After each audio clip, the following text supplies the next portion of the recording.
Hey, everybody, and happy Thursday. Welcome to Adaptable Entrepreneurs. Hey, Lynda. If Hello. y'all don't know me, I'm your host, Lisa Kipps-Brown, and my guest today is Lynda Sunshine West. And Lynda is the founder of Women Action Takers. She's a 6-time best-selling author. She interviews people on the red carpet. She's executive producer of a film. But I'm going to let Lynda tell you her story, and then we'll get into the details. Into Hey, the Lynda. dirt, Yeah, and right. details. Let's get in there. Yeah. That's right. Awesome. Well, thanks, Lisa, for having me. I love, sharing my story because, and I'll share why in a minute. But Sunshine, I get asked all the time, is that your real name? And Sunshine is not my given name. It's a name that was given to me just in this last couple of years. And that's because I started on an entrepreneurial journey, but not only that, on a personal development journey at age 51. Wow. And what started me on that was actually I was driving to work one day and I was like, this is so ridiculous. I don't understand this planet. I don't understand this life. Why am I here? I have no value. There's no reason for me to even be here. I was working for a judge in the Ninth Circuit Court of Appeals. So basically I was pushing paper all day long. Yeah. And I had been doing that for years. That's what I had been doing. And I got to work that day. And there was a Facebook post in a group, and it was from a woman I didn't know. It said, I'm a life coach. I took some time off. I'm getting back into it, and I'm looking for 5 women who want to change their life. Like, that was just a post, written post, not a video or anything. I was like, I'm in. I don't know who this is, but I want to change my life. Cool. So I raised my hand and I went on that journey, and she helped me so much to learn who I am, what value I have to offer the planet, and what my purpose is here. Like, why am I here? I love that. Yeah, it's so funny because like all the 51 years before that, I never even asked the question. Yeah. And then now when I asked the question, I was able to finally get an answer. It took a while. It was not like it happened that day, the first day, but it took a while, a journey. And what I discovered was about 4 years ago. So about 3 years into the journey, people started calling me Sunshine randomly. Different people who didn't even know each other. Okay, so yeah. People in the group, everybody did. No, it was randomly. I would go to an event, or I would see somebody on, on Facebook or something, and they would call me Sunshine, and this random person would call me Sunshine, another random. And about the 5th or 6th person later, I said, I need to look at this and say, like, why are they calling me Sunshine? It felt really weird at the beginning because I wasn't used to that. And I said, you know what? If they see that there's something about me that is sunshine, that brings, light to people, then I'm going to embrace it. And I'm going to change my Facebook name to Lynda Sunshine West so I can embrace it on a regular daily basis. That's so awesome. Yeah. And you're reminding yourself, but then when people see your name, before I even met you, when I saw your name, I immediately felt like you must be a happy person and you must be like fun to talk with or whatever, because who can't be with a name like that, Right, exactly. That's such a cool story. Well, thanks. And, the embracing part of it was the hardest part because, I grew up in a very volatile, abusive, alcoholic household. And that caused a lot of like people pleasing. It caused me to have a lot of fears and a lot of self-doubt. Yeah. And like, I've been with my husband for 32 years. And for 32 years, he's told me how amazing and brilliant I am.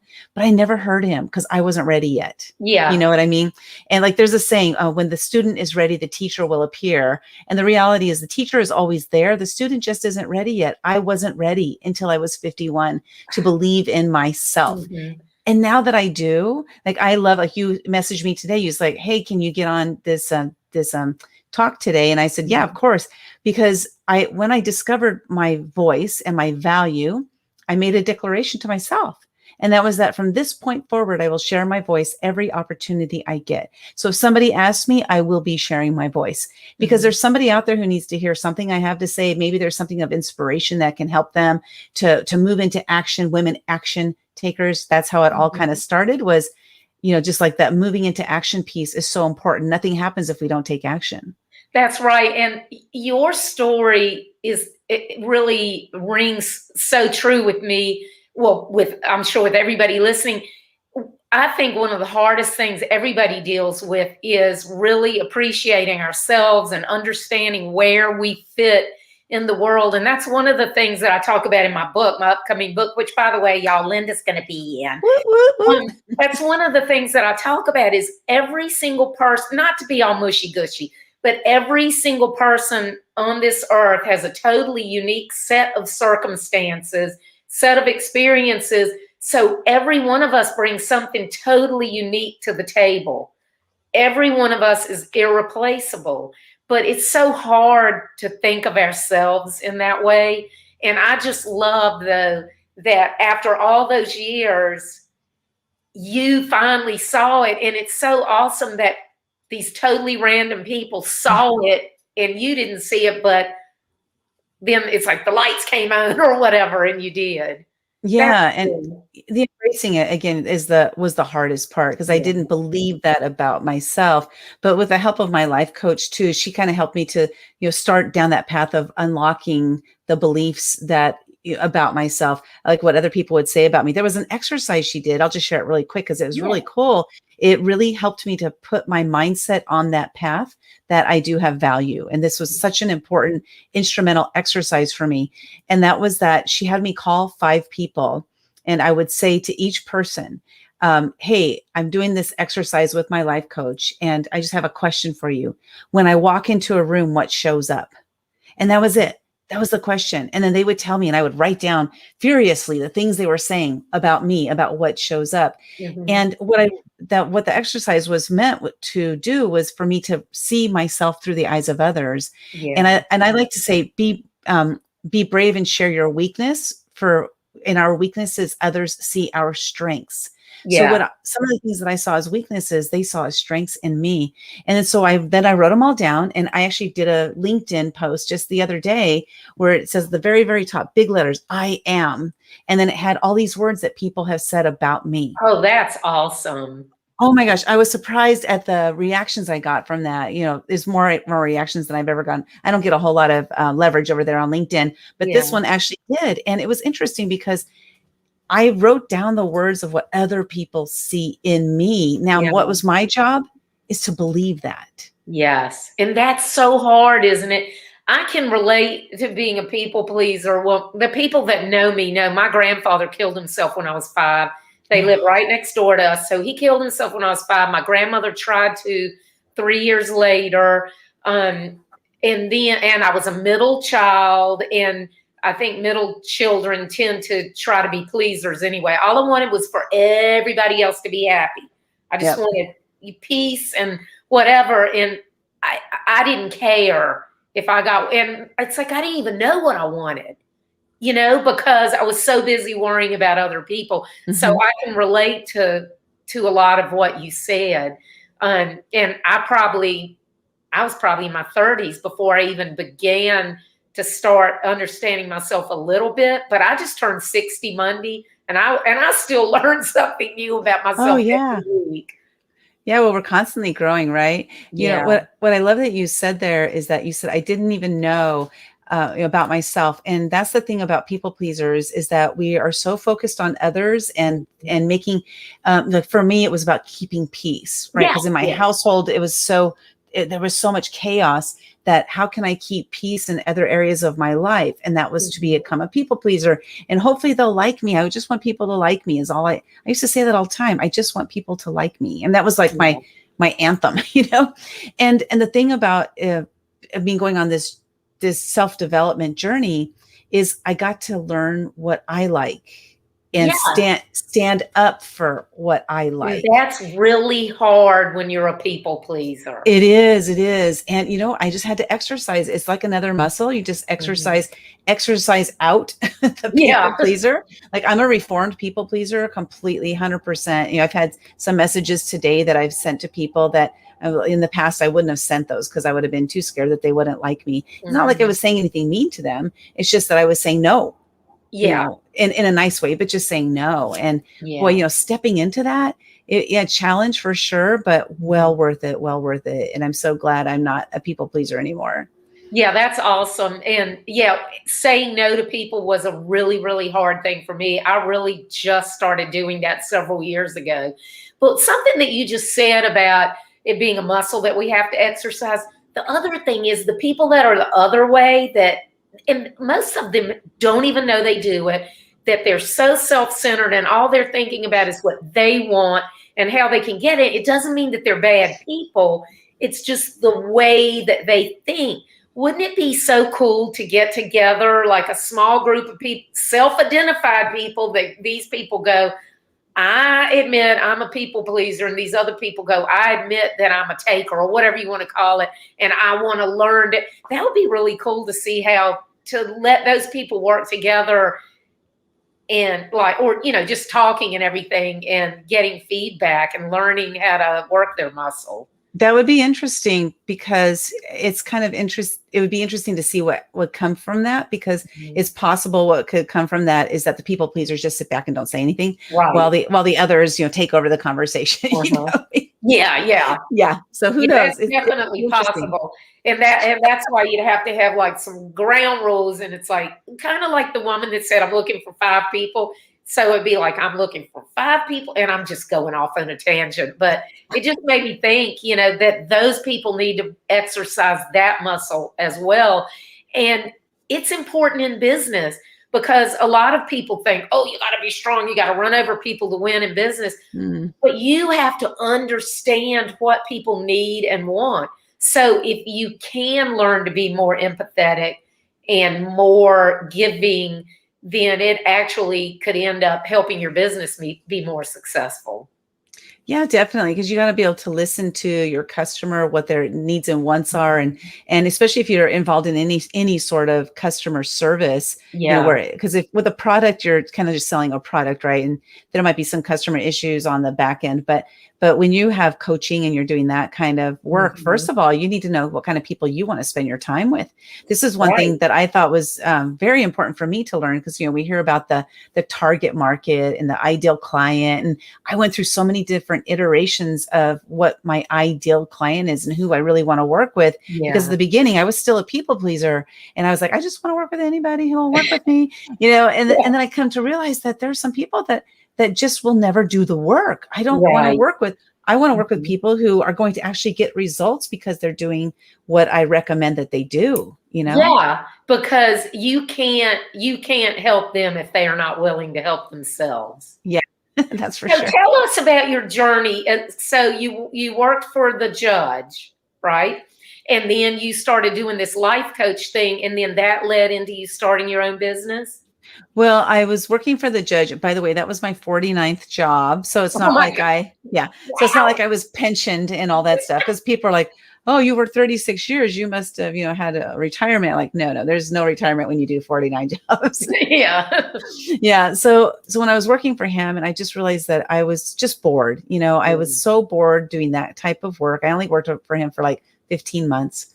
But I was so bored at that type of work, and I wanted something different. I didn't know. Here's what kind of interesting is, I didn't know I was a creative person. I always said, I'm not creative. I'm not artistic. Same with me. Oh, that's so funny. But I'm extremely creative. Yeah. And my thing is, I had a degree in accounting, and I always thought of being creative as an artist. Now, I was in the band in high school and stuff, but I didn't write music. My father was a musician, but my aunt was an artist. So I always thought of artists as painting and stuff, or people who like write music, whatever. Those were the creative people. I did not realize until I was in my early 30s that ideas are just as creative. And when you're an idea person, by taking an idea and making it real, that's just as creative as somebody who can envision something and paint it so other people can see it. Yeah. But that's so funny. But I used to be like, I'm not creative at all. And now people go, oh my gosh, you're one of the most creative people I've ever met. But I can't draw or paint or anything. That's just really interesting that we have that in common. That's funny. Exactly. Because I played flute for 10 years from second. I played clarinet. And I play bass guitar now in a rock band. You know, we're on a hiatus right now, but I play bass guitar. I didn't start playing bass guitar until I was 47. Oh, nice. And, you know, so I play and I sing. So I play bass guitar and sing and stuff. And so it's kind of interesting because the limiting beliefs that we have about ourselves. We hear these words, limiting beliefs, all the time. And my belief about myself was that I was not creative because like you, I had family members who are artists, like drawing artists. Yeah. And then I had like my sister was like playing in the symphony and like all this stuff. And so because she was so good, I say that comparison is the killer of dreams, because I compared myself to her so much because she's so much older than me. And she was so successful that I thought I wasn't any good because, she was 8 years old. She had 8 years of experience more than I did, Yeah. So it's interesting. We both had that same limiting belief. And now I realize that I am very creative. It's just in a different way. Yeah. That's so cool. I love that. I thought of something that I'm terrible about doing this. I'm like, squirrel, something that you said made me think of something I wanted to tell you. And now I don't remember what it is. It'll pop in my head when tomorrow. You're about something else. Okay. So you realized that you were creative, and then what happened? Yeah. So again, I ended up leaving that job, and my husband and I said, we got to sell our house because I wanted to follow this dream and passion of helping people. I didn't know how I was going to make any money. I didn't know who I was going to help. I didn't know what I was going to do. I just knew really what I didn't want to do anymore. Yeah. And, I had lived so many years of my life doing what I didn't want to do because it was the right thing to do. And 2 weeks before my mom passed away, which was 10 years ago, she said, I've lived my life with so many regrets. You make sure you go out there and live the rest of your life with no regrets.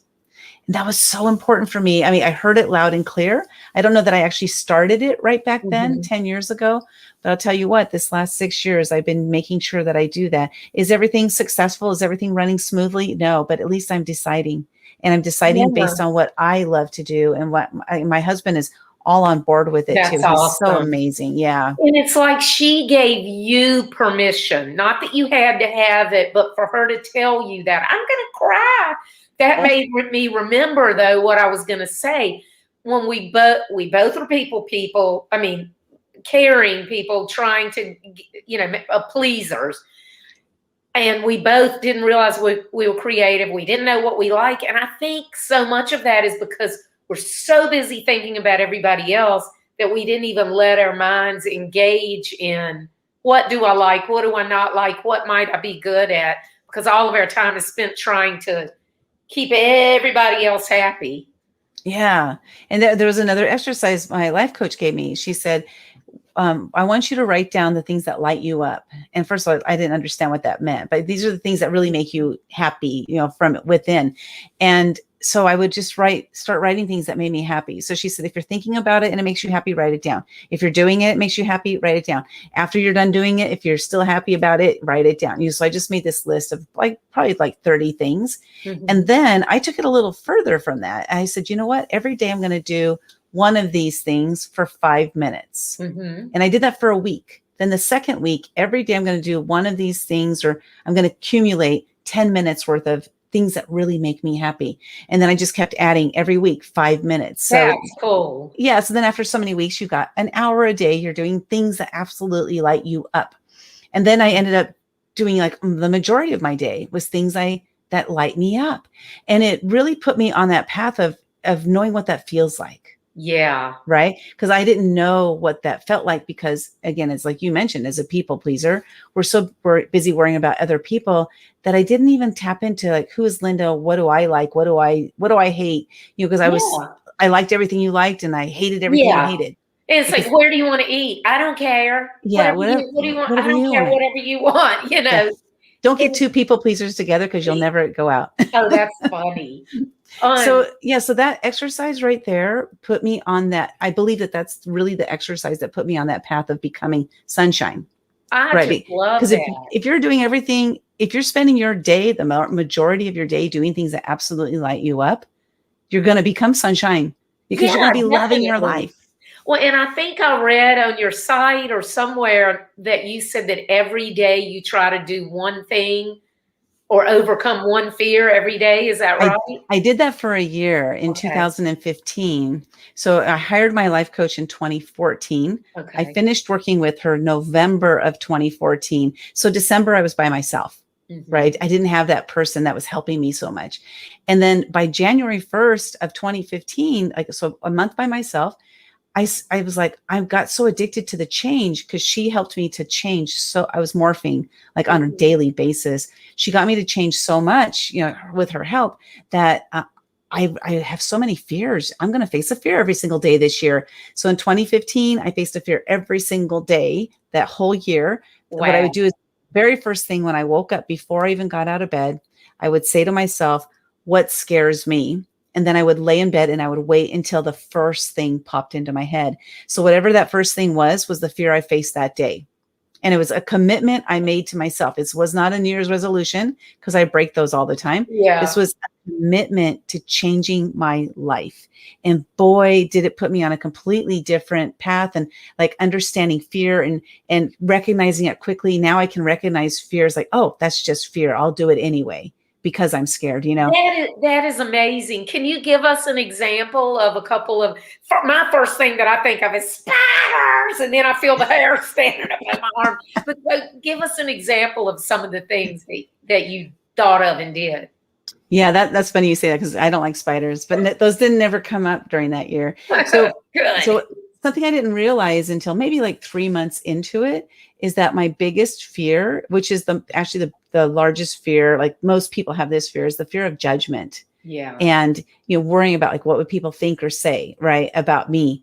And because of that, the fears that I faced were mostly centered around that. So I didn't jump out of any planes. I didn't eat any bugs. I didn't do any of that kind of stuff. Mine was facing fears of like talking to people, having a conversation with somebody, starting a conversation, talking to a stranger. So there was one in particular that for me was the funniest one to me.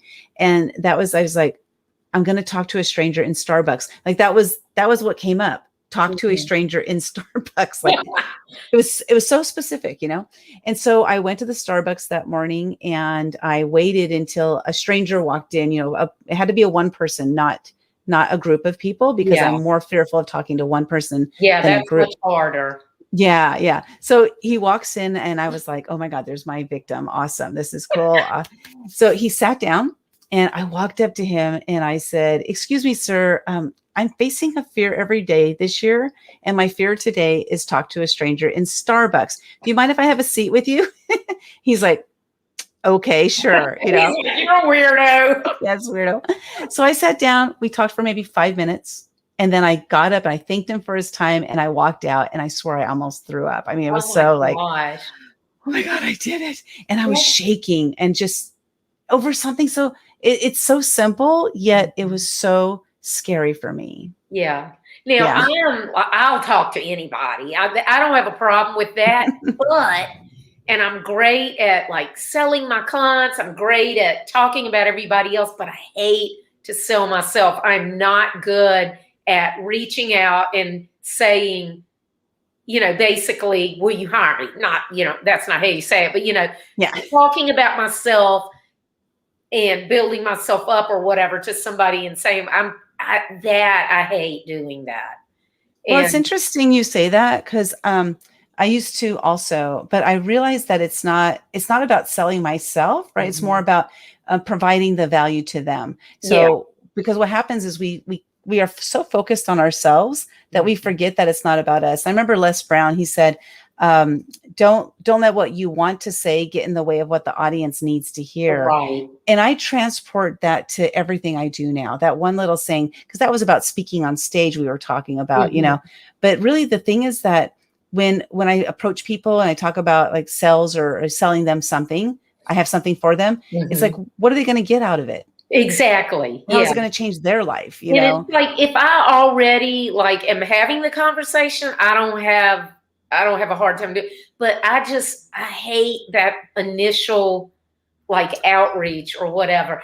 If it's a product, that doesn't bother me at all because I'm like, you know, I mean, I've owned product business. I'm like, they have to have this, you know, this will make life better. And if they don't want it, that's fine too. Or if it's talking about other people, but that's just one thing that recently I've really realized that I'm terrible at. And I really have to work on that. Definitely. You know, it's just one of those things because, and now I'm going to say, not because I want to sound vain, but I mean, I've been in this business since 1996. I know so many things about the internet world because I've been through it all, basically.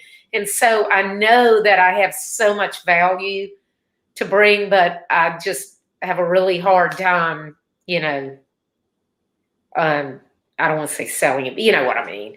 So well, that's what I like. I like people to buy from me. I don't like to sell to them. exactly. Yeah. It's so much better because if we share with them what we're doing, what we're working on, and they get excited about it because they want to be part of it, then they're going to be like, how can I get involved in that? I love those words so much better. I know it is. It's so much better, isn't it? Yeah. So sure. Tell us about some, like the movie or the red carpet thing. So how did those things come about?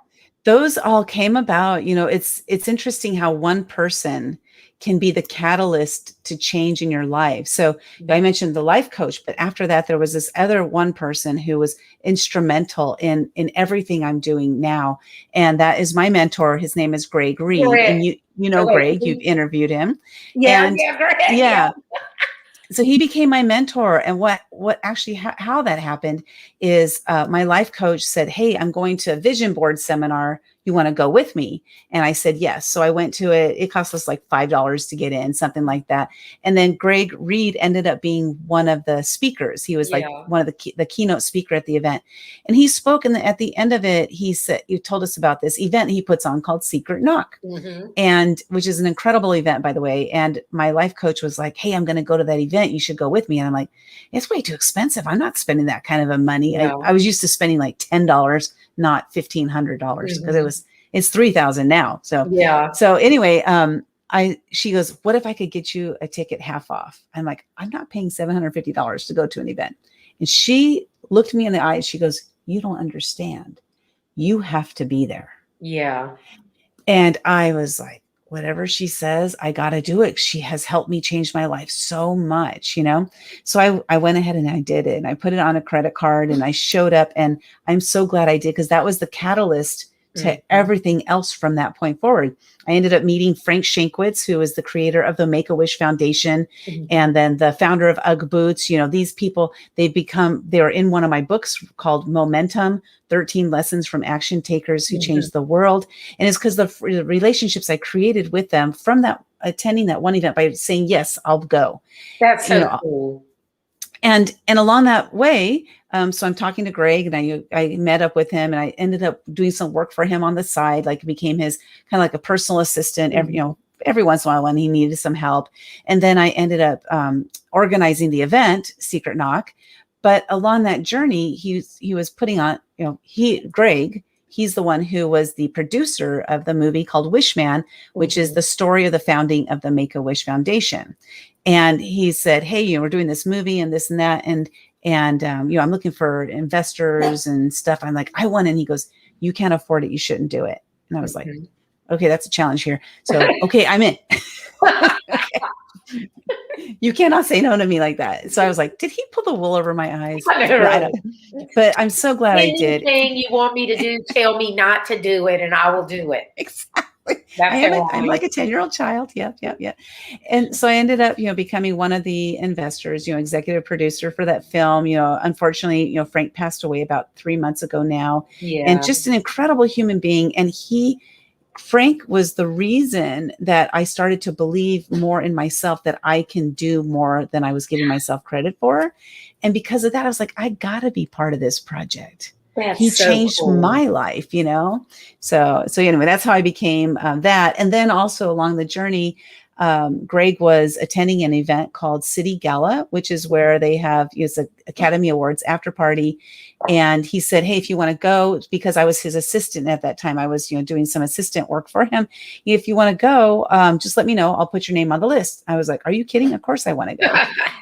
So I got my name on the list, and then I called him up and I said, hey, you know what? I'd like to interview the stars on the red carpet. Do you think they'll let me? And he said something that was so important to me. He said, you don't understand. They have 100 feet of a red carpet. There are going to be stars walking down that carpet. They need to have paparazzi. They need you on that carpet. Yeah. And I was like, whoa, they need me as much as I want to be there, So I ended up calling them up, and they said, yeah, we got you on the list. So I ended up interviewing stars, and it's incredible, what you can do when you just ask. So Greg, first you had the life coach, and because of her, you met Greg, and Greg made you believe in yourself even more. More and more and more and more. And it was interesting, was one day he said to me, I said I was having problems selling stuff. And he goes, just tell your story. Just tell your story, because people will hear your story and they'll want to be part of it. And he said, if you can't sell somebody else's products, you can't sell your own. And he said, sell secret knock tickets. And I said, okay. So I started selling secret knock tickets for $3,000. And I was like, I was able to sell them because I just told my story. Yeah. So it's incredible what he just continues. It's like, it's constant. He's still my mentor, I love his energy level. And I love how he dresses. Yeah. When I first met him, I don't know. It's a little different when he's doing events than at his home, Yeah. When I first met him, I guess through LinkedIn, but because Steve Sims is my mentor, and they know each other. So I saw something on LinkedIn because of that connection. But it was Greg, and I believe he was standing like on the stairway of his home, and he had on these bright red, like patent leather shoes. And I was like, oh my God, I love your shoes. I've got to connect with you. And I mean, I'm not a clothes horse, but I love it like when other people are, especially men. I just love the way he dresses. So, and his energy level, I really enjoyed having him on the show too. And he's like that all the time. That's the thing. Like that's just him, So he's been just instrumental in my growth, and he's a great mentor, really great mentor. That's great. So what are you working on now? Ooh, I'm excited. What I'm working on now is I have 2 collaboration books that I'm putting together. One's called The Fearless Entrepreneurs. And that's, stories from entrepreneurs telling their ups and downs, like how they make it through the challenges in entrepreneurship. And then the other one is called Invisible No More, Invincible Forevermore. And those are women that are telling their stories of how they've gone from invisible to invincible. And then after those 2 come out, then I'm working on the Women Action Takers series of books. So it'll be kind of like the Chicken Soup for the Soul, where they're themed, but they're all women telling their stories.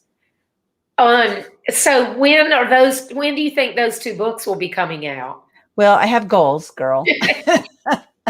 So I have to fill the books before the books can get published. And I'm shooting for filling them by the end of this month, May 31st, and then having them both be launched right around the same time, July 31st. That's the goal. That's funny because that's about what my goal is for my book as well. Oh, awesome. So we'll have to push each other. Yes. To actually meet our schedule. Definitely. So tell us about the Women Action Takers Network. What's that?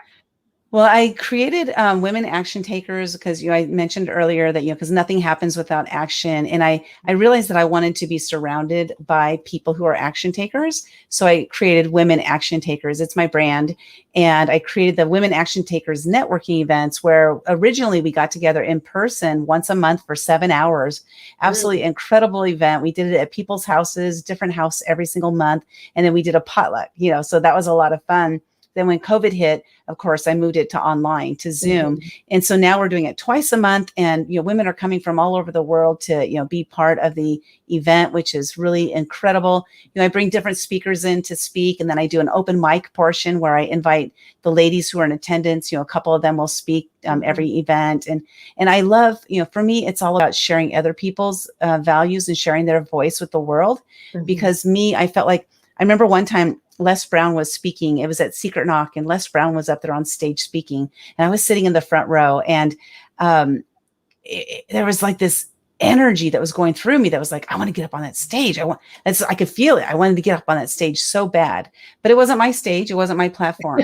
and because of that, I didn't go up there. And I realized that there are probably a lot of other people in the audience that would like to speak. So I love doing speakers open mics where I give, everybody a chance to share their story with the audience for those who want to speak, that they have that platform to do so. Yeah. So when you first started, I guess it was pretty much local or regional, since y'all were doing homes. So because of COVID, you've actually expanded out geographically, right?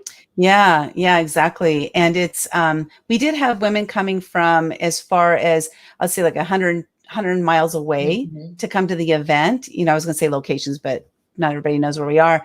I'm Yeah. in San Diego, California, and so Okay. we had people coming. I hosted the event up in the Orange County area, which is about 100 miles from my house. So we all just packed our stuff up. We all went up to Orange County and had an event up there, and it's just Fun. so much fun. I just love bringing everybody together. That's one of my essence words, is community. Like, I love creating communities around what it is that Mhm. I'm doing. Well, one of my really good friends lives in San Diego. She's the founder of the Rosie Network, Oh, uh-huh. Stephanie Brown. And I'll be out there in July for Steve Sims' next speakeasy. Oh, So maybe we cool. can get together. Yeah, that'd be Yeah. great. Something that you said earlier, you said you don't not like New Year's resolutions. I meant to tell you, uh, a friend of mine that I've met because of the book and my show, Richard Mulholland, he lives in South Africa, and he's the founder of Missing Link Presentation Powerhouse. He does New Day resolution. So every day, it's similar to the face of fear every day, but he has some new day something that is what he is resolving to do that day. And I love it because, unlike a to-do list, it's like a to-do list, if you don't do it, that's negative. And you also can't put a don't do really on a to-do list. So he has these resolutions, and at the end of the day, he gives himself an emoji, either gives himself a victory sign or the smiling poop emoji if he doesn't do it. But the funny thing is, That's I think funny. it's funny though, because it's like, even if you give yourself the smiling poop emoji, it isn't like it isn't as negative as not doing a to-do. It's like, okay, it's just delayed. Yeah. I call it Another a thing, to-do list and a to-don't list. yeah, that's a good Things idea. I shouldn't do. Yeah. Another thing that we both know, Tamara Lennon or Linan, I can't remember how, Tammy girl, I can't remember how she pronounced her last name, but Linan, Tamara, yeah, yeah. a few months ago, she messaged me on Facebook. She's like, how's your day going? And I'm usually a really positive person, but I was having a bad day, and I was like, it sucks. I'm having a really crappy day. And she texted back. She goes, no, it doesn't suck. It's just behind schedule for being awesome. And I'm like, and then hashtag all Skittles only over here or something like that. I was like, oh, I love that, because being behind schedule, that just means you're still on the right path. You're just behind schedule. Yeah. So, and we all know that it's a matter of your mind and, keeping things in perspective. So I love it when somebody, a friend or whoever, whenever any of us have a chance to say something to help somebody else have a better day or put things in perspective. Yeah, definitely. So your Women Action Takers network, and I had you for almost 45 minutes, so I'll let you go in a few minutes. But how does that work? Does somebody like apply and pay to join, or how does it work?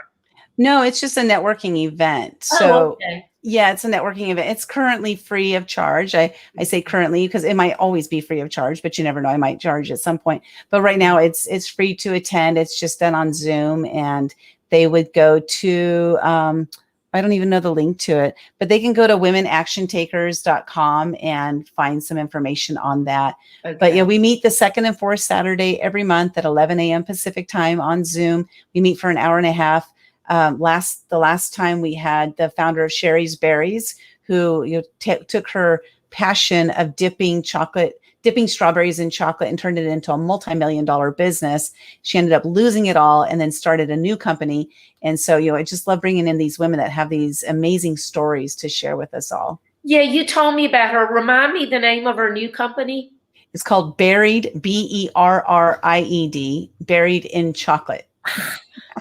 I loved that concept. So I need to go check it out. I've had, her products from Sherry's Berries, but I don't think I'd heard of this. That's awesome. Yeah. And I know people, including myself, that need to join your network. But I want to tell the people out there, men, this is for you just as well. You can't join the Women Action Takers Network, but all of this advice is just as applicable to you. So don't feel like just because we're two women talking about it. A lot of times men, I think, feel like oh, that's all just mushy gushy, or I've got to be, I can't admit what I want or what I like. I have to be all tough. Do you think that?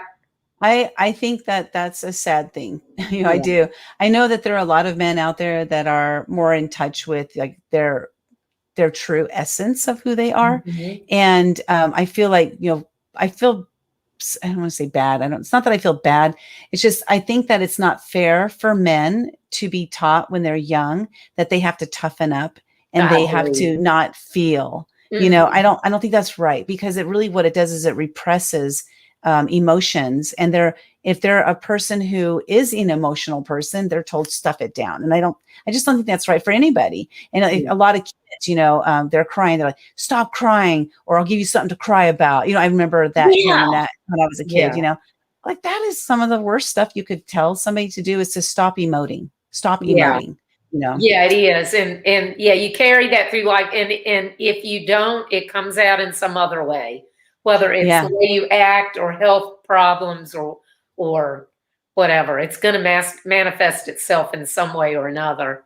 Yeah. Interestingly, and this is not really the same thing, but a guy that I know, I noticed the other year he never used straws, which that doesn't matter, but I noticed that he never did. And a bunch of us, I had handed like straws to everybody, and I handed him one, and he's like, "No, I don't want it." And one of our friends is like, "Oh, he doesn't ever use straws," and I'm like, "Oh, really?" Not that I cared, but I had never met anybody that literally never used. Turned out when he was a little boy, his father had told him that only girls use straws. That if a boy uses a straw, he's basically whatever, a wimp or whatever. This guy was 40 years old and still wouldn't use a straw. My Like, husband's how was 76. like, He doesn't use a straw. what? My husband's 76. He doesn't use a straw. Well, my husband's 74 and he doesn't usually use a straw either, and it doesn't matter that he didn't. What I thought was so interesting was that the reason he didn't was because of his father saying that when he was a little boy. It's not the fact that he didn't, but just that one thing. We don't realize the impact that words have Yeah. on each other. Just his father saying that one thing caused him at 40 to still, he had never used a straw since. And And like, why do you want the ice going in your face? I don't get it. yeah, Like I when you go know. like I this and the know. ice goes up your nose. I mean, come on, use a straw. That's funny that our husbands are almost the same age. Yeah. Yeah, Well, my I'm husband and 58, so you and I are like only 2 years apart, and our husbands are 2 years apart. yeah, yeah. So, and Tom and I have been married 34 years now, I think. I think it's 34. Yeah, 34. And we have two kids. They're grown, and they're our daughter's 31 and our son will be 33 at the end of May. So, a girl and a boy. The oldest Hmm. was a boy, and but my story that right when my kids moved out, it was going to be my time. Then my mother got Alzheimer's and life Yeah. kicked me in the butt again. So, but Lynda, I just am so happy that you were on here tonight. And the guest for people out there, the reason Lynda mentioned that I messaged her today, the reason I messaged her today is because the guest that I was going to have on is going to be at a mastermind next week in Costa Rica. So he's like, "Hey, can I wait and do it then? Because then we can do it from there." I'm like, "Yeah." Then I'm like, "Oh crap, now I gotta find somebody." And so, but us just seeing each other, on the Success Finder app, and when we're talking to Brandon and everything, I was like, "Oh, she'd be a great guest." So I'm really glad that I asked you and that you were available to do it. Yeah. Thank you so much for doing it at the last minute. Well, thanks for having me. It's been great. I love the topics, and I don't know if you can hear, but my dog is over here. She's driving me nuts right Oh, now. yeah, I didn't even hear what kind Oh of my dog is gosh. she?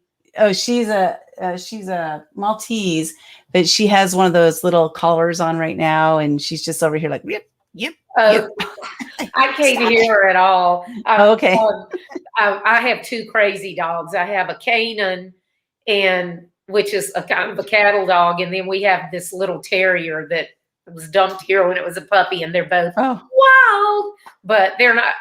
My office is actually next door to my house, so I haven't been using my office for the past year, and I was like, I need to start going over there because maybe I'll be more productive. So I am actually in my office tonight, so nobody can hear my dogs. They're usually Oh, cool. yapping in the background.